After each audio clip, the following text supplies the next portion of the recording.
नमस्कार। आज हम प्राचीन भारत के एक ऐसे जबरदस्त शक्तिशाली राजा की कहानी में गोता लगाएंगे जिनके बारे में अक्सर ज्यादा बात नहीं होती। एक ऐसे शासक जिन्होंने अपने राज्य को सचमुच राख से उठाकर शिखर तक पहुंचाया। तो चलिए इस दिलचस्प सफर को शुरू करते हैं। अच्छा, इससे पहले कि हम आगे बढ़ें, एक सवाल पर सोचते हैं। आखिर एक महान शासक की पहचान होती क्या है? क्या वो जो बड़ी-बड़ी लड़ाइयाँ जीतता है? या फिर वो जो एक शांत और खुशहाल समाज बनाता है? राजा खारवेल की कहानी, पता है, हमें इसी सवाल के दोनों ही पहलू दिखाती है। तो हमारी कहानी की शुरुआत होती है एक ऐसे राज्य से जिसे एक नायक की, एक हीरो की सख्त जरूरत थी। और वो नायक बनकर उभरे खारवेल। तो कलिंग यानी आज का उड़ीसा एक समय में बहुत ही शक्तिशाली राज्य था। लेकिन फिर विशाल मौर्य साम्राज्य का उदय हुआ और उसकी छाया में कलिंग की चमक लगभग फीकी पड़ गई। पर देखिए, जब मौर्य साम्राज्य कमजोर पड़ने लगा तो पूरे भारत में ना एक खालीपन सा आ गया। कई क्षेत्रीय शक्तियां सिर उठाने लगी और कलिंग भी, वो भी अपनी खोई हुई शान वापस पाने का इंतजार कर रहा था। और फिर इसी उथल-पुथल के दौर में दूसरी शताब्दी ईसा पूर्व में मंच पर आते हैं खारवेल। वो महामेघवाहन वंश से थे और उनका इरादा सिर्फ कलिंग को दोबारा खड़ा करना नहीं था। नहीं, उनका मकसद था इस नए दौर में उसे एक महाशक्ति बनाना। तो खारवेल को सबसे पहले और सबसे ज्यादा उनकी सैन्य ताकत के लिए जाना गया। उन्होंने खुद को एक ऐसे अजेय योद्धा के रूप में दुनिया के सामने रखा जिसने दुश्मनों के दिलों में सचमुच डर पैदा कर दिया था। उन्होंने पूरे भारत में एक के बाद एक सफल सैन्य अभियान चलाए। उनकी जीत सिर्फ जमीन नहीं जीत रही थी, वो मौर्यों के बाद के भारत में कलिंग को एक बड़ी शक्ति के तौर पर फिर से स्थापित कर रही थी। उस दौर में जो गिरावट आई थी उसे उन्होंने पूरी तरह से पलट कर रख दिया और ये साबित किया कि अब वक्त बदल चुका है। लेकिन कहानी यहीं खत्म नहीं होती।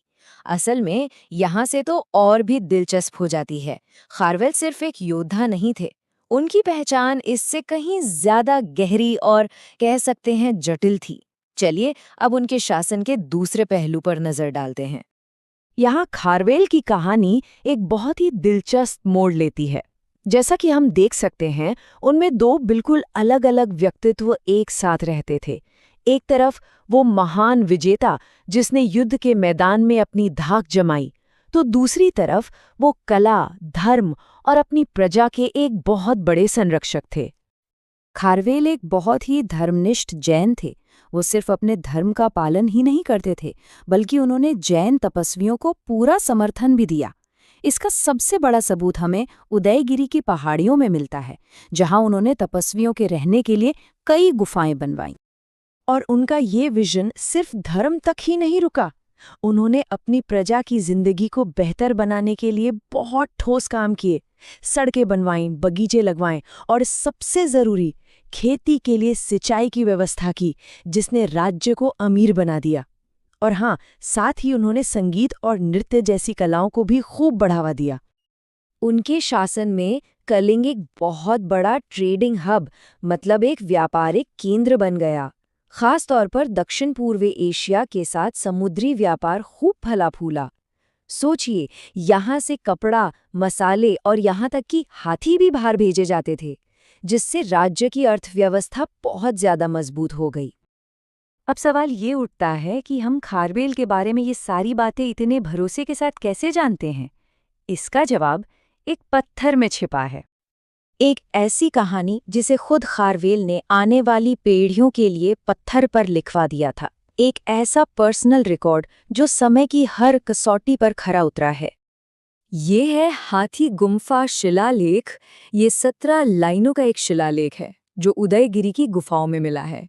ये एक तरह से खारवेल की ऑटोबायोग्राफी जैसा है, जिसमें उनके शासन के हर साल की उपलब्धियों, उनकी जीतों और उनके अच्छे कामों का पूरा ब्यौरा है। इतिहासकारों के लिए ये किसी अनमोल खजाने से कम नहीं है। तो जब हम इन सारे पहलुओं को एक साथ जोड़कर देखते हैं, तो खारवेल की विरासत की एक मुकम्मल तस्वीर सामने आती है। ये तालिका उनकी पूरी कहानी का सार है। सैन्य क्षेत्र में उन्होंने कलिंग की शक्ति को वापस लौटाया, आर्थिक रूप से उन्होंने व्यापार को बुलंदियों पर पहुंचाया, और सांस्कृतिक और धार्मिक रूप से वो एक महान संरक्षक थे। मतलब हर मायने में एक संपूर्ण शासक। तो कुल मिलाकर हम ये कह सकते हैं कि खारवेल का शासनकाल कलिंग के लिए एक गोल्डन एज, एक स्वर्ण युग था। उन्होंने ये साबित कर दिखाया कि एक शासक एक ही वक्त में एक महान विजेता भी हो सकता है और एक दयालु निर्माता भी। उन्होंने सैन्य ताकत और लोगों की खुशहाली के बीच एक कमाल का संतुलन बनाया। और अंत में ये पूरी कहानी हमें एक बहुत गहरे सवाल पर लाकर छोड़ देती है। खारवेल ने अपनी कहानी तो पत्थर पर लिखवा दी, लेकिन फिर सदियों तक वो गुमनाम रही। तो सोचिए, अगर एक महान कहानी लिख तो दी जाए, लेकिन उसे पढ़ने या जानने वाला कोई ना हो, तो क्या वो सच में मायने रखती है इतिहास और हमारी याददाश्त के बारे में? ये एक सोचने वाली बात है।